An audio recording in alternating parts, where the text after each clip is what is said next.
us humans like to look for meaning or look for explanations. And I don't know what it is about the river, but, there have been some experiences out there where I'm like, I don't know how to explain that. Let me tell a story about it so that I can start to understand what happened out there. What?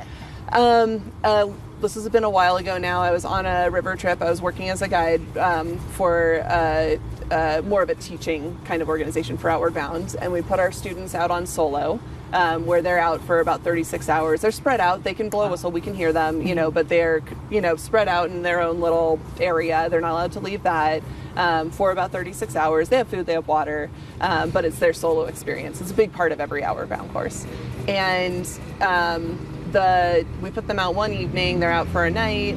We go up to, they're out for the whole day, and then we take them off the next morning.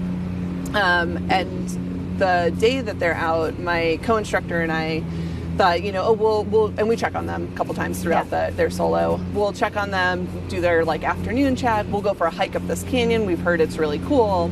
And then we'll check on them again a few hours later on the way back down. We'll go to bed. We'll pull them off in the morning. And we hike up the canyon, check on everybody. They're totally fine.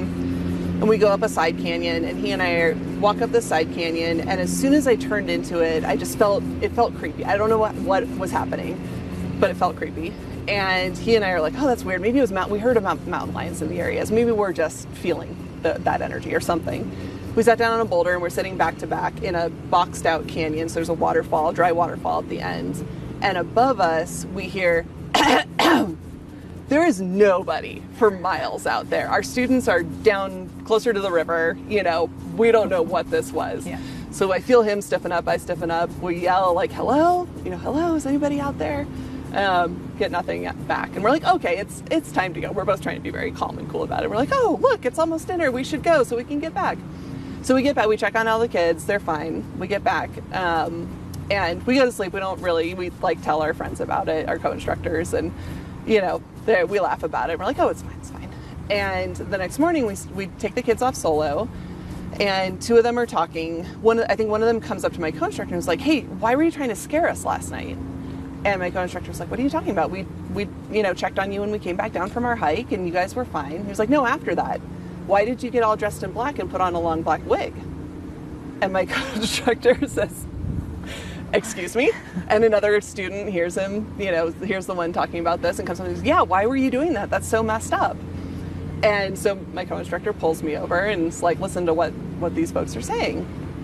And so they tell me this. Another couple kids are like, yeah, I saw you talking to that person because they could kind of see each other from their solo sites. Like, I saw you talking to that girl, and, or I saw this thing talking to that girl, and, why were you trying to scare us? But then that person had no memory of ever talking to something or someone. And then somebody else would have said, oh, no, I saw you talking to it. No memory. So one kid woke up in the middle of the night with it standing over him. And thought that we had come to remind him to take his medication, which is not the case at 2 o'clock in the morning or whenever it was. So I don't know what it was. To this day, I don't know what it was. My co-instructors and I don't know what it was. We spent the rest of my co-instructor and I, who were sharing a tent, this is totally futile. We spent the rest of the trip tying the zip ties on the tent zipper together as if that would do anything to protect us. If it's supernatural, it's just going to come right through. It's just going to come right through. Yeah. So I don't know what it was, but I have multiple friends who have spent a lot of time on the river who have stories with similarly unexplainable things that they have encountered or heard or felt out there.